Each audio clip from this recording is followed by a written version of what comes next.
Have you ever wondered how some entrepreneurs can charge premium prices while others struggle to make sales at a fraction of the cost? Today, we're pulling back the curtain on a sales approach that's transforming businesses across industries. Welcome to the show. My name is Aisha Kennedy. I'm your hostess with the Moses today, and we're diving into the world of identity driven sales. Have you heard of that? Like, this is someone I'm bringing up here today who's mastered the art of attracting high ticket clients without the typical pushy tactics, because we're not about that, right? My guest today, Aisha, took her business from signing $830 in client revenue to consistently closing $9,000 in paid in full deals. That's right. How many of you guys would like to do that? Well, what makes her story so powerful isn't because the impressive numbers, of course, it's the approach that she's developed along the way. Aisha specializes in helping entrepreneurs qualify leads based on identity rather than just interest, or creating a demand driven type of content that speaks directly with her clients to future themselves and close those deals with visual sales presentation. So I'm excited to have her come on and share with us how she gets to the yes as the obvious choice. Aisha, welcome to Hi, the show. thank you for having me. Great intro. You're welcome. I'm excited to unpack here your journey and share the strategies with our audience. Let's get into it. All right. Aisha, tell us a little bit about yourself and how you came across this journey. Wow, great question. So, hi everyone. I'm Aisha. I'm originally from Curacao, which is an island in the Caribbean. I lived here my whole life. I studied in the Netherlands, lived in Amsterdam, and worked in AI product development. And I studied entrepreneurship. I have a master's degree in it. So I always felt this like pull towards, solving problems. I just love solving problems. And at the same time, I was just getting fed up with living in Europe and I wanted to move back home. However, I wanted to do it on my own terms. So I started this whole journey of, designing my dream life. I had a podcast, I was posting on YouTube. I started to put myself out there. And then it was like, I'm ready to step into my business self and just be that person. So then I was like, okay, how am I going to do it? And I don't know how, but I ended up starting a coaching business. So it was just a really like discovery journey. Yeah. I love it. That's what my mentor always used to tell me to. We're gonna forget about the how. We don't know how we're gonna do it. And I always joke with you like, oh, we're island girls. We're coming back. We actually both came back to our home islands, and it's incredible because we never think that we're going to be able to do it because of such a tourist expensive towns. And so glad that you made the shift. What made you realize that you needed to change or push you into this shift from AI to starting a coaching business? Yeah, different things. So on the one hand, it's like as a woman, and also being a black woman, being in environments where it's not designed for you, you will always have to have strategies where you're not really your authentic self. And I was very aware of that because I actually wrote my thesis on this. And I was like, there's no way that I want to compromise on my values. I would rather invest like and put my skills and things that I'm very well at doing to actually help women. So I was like, you know what? I'm just gonna go for it. Awesome. So, this is actually really difficult, especially I think for women, because we're not either used to making this kind of money or it's in a certain way, or maybe we just don't have the confidence. What made you decide you know, you were making $830 selling a package for that to raising your prices? How did you work through that? Yeah, so it wasn't in one big shift. It happened over time. So the first time I sold it for 830, it was a 12-week program. It was the beta investment. And then afterwards, I just kept challenging it. So it was like, okay, let's do 2000, see if people actually buy it. And then at some point it was like, okay, one is I actually am going to do this full time. So I cannot be undercharging just so people can buy it. And also, I am so committed to having the best product out there, and delivering results means that people get an ROI. So I should be charging according to all of those factors and not leave it up to the person that's sitting in front of me to decide what they are willing to pay. Right. Exactly. I'm so for that. I actually have a similar story. I was selling $500 packages, and then I realized, these people are making 6, 7 figures with my help. I need to Yeah, like raise my prices. Awesome. that makes sense. Yeah. So you talk a lot about identity selling. What is that, and why does it work so well? Yeah. Wow. I could answer this for like so long. The essence of it is that it's a way of thinking and to also filter through your leads. Because in high ticket, typically people they don't invest because they want to solve a problem. They invest because they want a big transformation in who they are, so their identity. So in that sense, when you are talking about shifting someone's identity and a big transformation, it also sets the tone for one, the type of offer that you're going to put out there. If you're a consultant, coach, agency owner, it has to be an offer that's super good, that's going to give them that identity transformation. So not only, hey, I'm going to solve this problem for you, okay, bye. People don't invest in that, right? And then it's also about when you're in your content, who are the people that are actually going to implement? And this whole thing with identity selling, it came from realizing that a lot of people have interest to get a transformation, but not everyone is going to actually follow through and do the things they need to do to get it.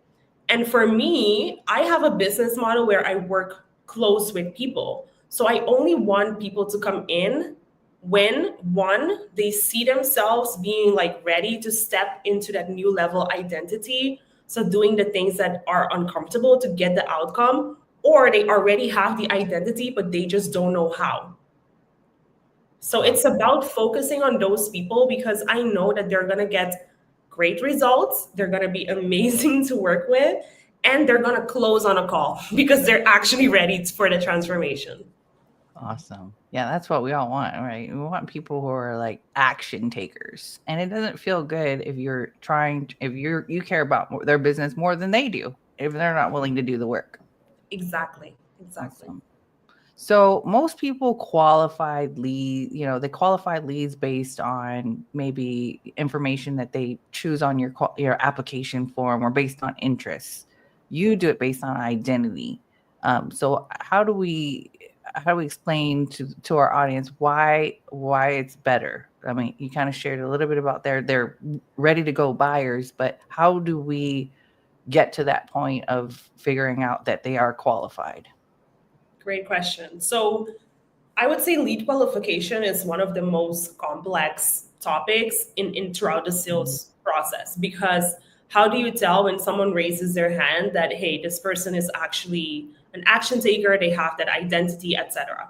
One of the key things that I always like to ask someone is what have you tried before slash what is your current process to getting to X, Y, and Z, because people that have that identity of taking action, or they're already they just don't know how, they are already in momentum, they're already doing the things, but maybe they're doing the wrong things. That person is way more qualified than someone that's like, oh yeah, I just want to get rich quick, I just want to make money online. We all want that, right? But not everyone is going to send that DM, not everyone is going to take that sales call. So for me, someone that has that identity, they are already in momentum. And therefore, when we are on a call together, I'm not going to have to educate them on my solution. I don't have to convince them on why I'm the best option. I don't have to like do a lot of a mindset work with them for them to step into that new identity, because people are already going to object. So it's like you want to have people and look at signs before the call of like, okay, what is the probability that it's gonna close. Definitely. Yeah, I don't want to have to be on the call trying to. We're not doing any convincing here. You should be already booking the call because you want to open up your wallet. Exactly. So And how do we speak of how do we sorry interrupt, how do you create content that makes them see themselves as the perfect fit for your offer? yeah, so content is an interesting topic because there are so many layers to it as well. What I've realized lately is helping people to create that binary for them. So what I do is I use a lot of data from client conversations, sales calls, and I'm able to identify the people that have that identity. And I literally just take that data and I use that to inform the way that I create my content. Very simple. I'm not sure if you were expecting such a simple answer, but it's using the data and plugging it into demand driven frameworks where you're able to like agitate people, talk about the gap, and then offer your program as the next step. Oh, I love it. I love it. Yeah, that's perfect marketing 101. You really need to know your avatar and really get to and be obsessed about it. I just had a conversation with our another colleague of ours, Ron, who's like, yeah, you need to be obsessed. You need to be able to get to the pain that our clients are experiencing. Yes. So you're talking about doing some agitations. So like do you have any examples of some things that you've done to bring in high quality leads? Like now you know their pain points and like what should we start doing next? Right. So, how I like to think about it is okay, so someone that is the most qualified, what are they going through right now that's painful for them? Mhm. So, if I want to bring in someone that's already in momentum, I know, okay, they're already taking sales calls, but potentially they're not closing as high as they could, right? So then I know, okay, that person, that's the most qualified. So what situation are they going through? Okay, then I'll turn that into content. You get on a sales call, everything is going great. That person is excited to work with you. But then you drop the investment and then they say, I need to think about it, and you panic. Okay, so that's a way to agitate people because I'm literally talking about a situation that's highly specific that I know is the thing that usually leads to them being like, I need to invest. I need help with this. Oh yeah. I mean, even just having that weird silence on the call when you drop that night, high value. But I actually watched one of your videos recently, and actually, it totally resonated. I had a client who like says they were ready to go. Yeah, send me the invoice, and then crickets. Uh-huh. Uh-huh. What would your advice be on that situation? Get paid on the call. Yeah. Collect cash on calls. No invoices.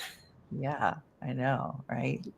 So that's where it's funny you say that like towards the end, right? So I'm just like, oh yeah, okay, I'll go ahead and send you the or if someone asks you that, like what would your objection be like? Like, oh, I understand that you want me to just send you an invoice, but like what and then I get all like nervous. So what would your advice to me be like next time? Like to get them to close actually one call close because I'm a two call closer.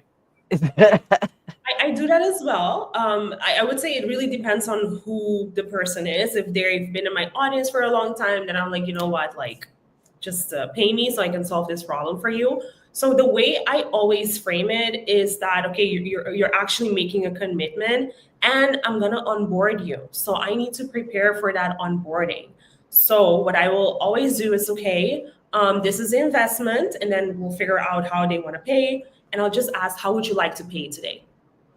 No one has ever said, can I just pay it later? Or if they did that, I would just ask like, okay, no worries, just curious to better understand, like, are you able to at least make a 10% down payment today so that I can secure your spot and start preparing the onboarding? I love it. I love it. I like that. Try Yeah, it it's just next time and let me simple. know how it goes. Yeah. Thank you. Absolutely. So speaking of building up, it didn't happen overnight. Want to ask you some questions around your system and how you have over time and what you discovered to help you feel. How can we help myself and others here feel more confident in charging the 9K and me really more or even more than that, just high ticket prices? How can someone work on feeling more confident in their offer and charging more? Great. So the way I see it is one, what are all the problems I'm solving for someone? And being able to tie all of that to what result do they get, right? Because if the transformation you offer is going to get someone to make X, Y, and Z money, and they're going to keep that level of skill, then actually you should be pricing according to that, right? So I always think about what are the problems that I'm solving for someone when I'm plugging in this system for them. So it's really looking at the value as well as being the person that is solving the complex problems within your market space, because that's going to give you the competitive advantage. If you can solve problems better, faster, in a new way, so being innovative, innovating in that sense, then of course you can charge those prices. So, yeah, and the more you feel like you have the credibility with your, case studies and things like that, I felt like I said earlier, once I realized these people were making more money, then they turned into case studies, and I was like, yeah, it was like a no brainer. Like, what are you doing here? Exactly, exactly, exactly. Awesome. What my next question here, let me see here. What systems have helped you grow quickly? So it seems like, this is kind of fairly sort of new. I mean, you're not new to entrepreneurship. You have such a huge background in tech and things like that. What helped you create systems in your business? Because I'm all about systems and automation, grow quickly. Systems. Okay, you're gonna be feel so disappointed. I don't know what systems I have. I have a content management system. I have an outreach system with VAs. That is a great question. I'm using Airtable, and I'm like automating some things with the onboarding. So I'm not sure if it's systems that allowed me to grow so quickly. What I really know is that I took so many sales calls, and by becoming really good at sales, you're able to generate revenue. By becoming good at delivery, you're able to get people results and therefore also raise your prices. And also by finding new angles. So for example, the VA thing, you're also able to offer a bigger service. So I really believe that it's that, and just reaching the point of no return in my mind of like, I'm going all in, and this is what I'm doing. So it All doesn't in, burning matter. the boat, Yeah, not it going doesn't. back. There's no going back at this point. There is no going back. So I'm here. So it doesn't matter if I go 1 month with sales not like they should be. I need to figure out what's wrong and I need to fix it. So it's just going down and continuously improving, improving. And you're right. Next step is systems, because I know I cannot scale this to 30K per month if I don't have those systems. And not saying it's not to really let's just say, of course, I love the tech systems, but let's talk about systems in the way of your business and the identity, selling and frameworks. How do you help people in your framework get to actually, even some people, one of my other mentors always used to say low tech big checks, so maybe you've been low tech. What other systems have helped you grow so quickly? I know you invest a lot in yourself as well with coaching and other trainings, and we had another colleague that you're really big into the whiteboard method. Have you created your own method? I know it's the identity selling, but maybe you can tell us a little bit more how that works and how people can work with you. Okay, perfect. So I look at it throughout the whole value chain. So if we start with offers, it's one, making sure that my offer and also the offers of my clients, that it's a good offer, because otherwise Mhm. it's not gonna sell. And when I mean good, it's becoming obsessed with the problems you are solving and identifying the identity shift that you will be providing for people. Okay, so positioning yourself as the person that's going to help someone get an identity shift, and not, oh, I'm going to help you to implement systems in your business. People read that all the time. It's like, no, I'm actually going to help you become that CEO that can take a whole day off and go to the spa and get massages because you have systems that work for you. So it's really that side of it, which is the first part to get right. The next side is the sales process, which means, look, you need to be booking calls and you need to be closing deals. Okay. And how do you book calls? It's through this no pitch DM system that I've developed, which means that we're really focusing on connecting with people before we even like transition into business. And the conversation is always a value driven conversation. So it's really focused on activating the law of reciprocity, whether it's through outreach or inbound. It's always kind of like a give and take game. It's never like take, take, take. That's what most people are doing wrong, right? So that's part of the system, and also the skill development. So doing role plays, like sending DMs for review, doing it live together. And then comes the part of actually the closing, which is where I use the whiteboard. I think the whiteboard is such a great tool because visual selling, anytime I don't use visuals, I panic. I'm just like, oh my God, like they're not seeing it. I need someone to see that transformation. I need them to see the gap. I need them to see how this offer is going to help them close the gap. And I need them to agree to it as well. So that's where visual selling comes in. It's really to help someone visualize how this is going to help them close the gap and get to that new identity. I feel like I rambled a bit, so I hope I answered your No, I question. love it. I love it. If I That's didn't, good. let me know. That's incredible.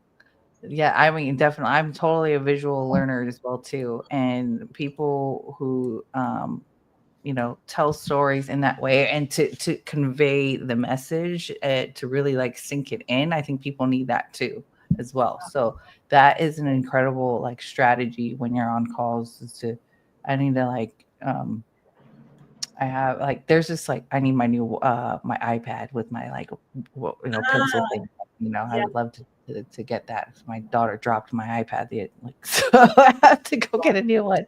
But yeah, I know I've seen that whiteboard method and just the visualization. I'm an artist, so it's like you have to have that visual that really helps sink it in. It's It incredible. does. It does. And the thing is, like, one of the things that a lot of coaches, consultants, and struggle with is like translating their expertise into tangible value.